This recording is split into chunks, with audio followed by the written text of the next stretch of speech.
So one of the things I sometimes do if I've got several bowls of different sizes is I will stack them inside of each other, because then the structure of the bowl can help support each other. So I'm going to take, I've got the towel here, or I could use a bag.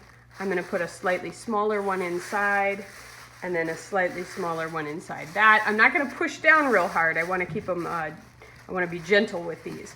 But now I have all of them wrapped up in a batch, and then these can go into my box. And actually, I'll probably put it face down again, as long as they're not sticking out, and then they can work together to fit into there.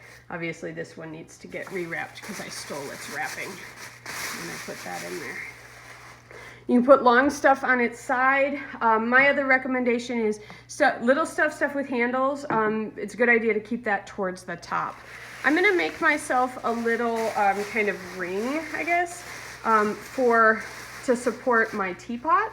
And then I'm gonna make sure that my teapot handle, which is the weakest part, is not gonna be right at the edge. In fact, I might grab another towel and just make sure that there's some buffer against it. So the handle's got plenty of space over here where nothing's touching it.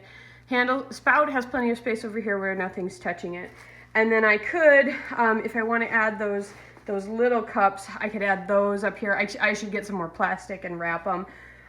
Or I can make kind of a little nest like this. Now, depending how far you're driving and depending what you drive like, you may want to be more or less careful with this.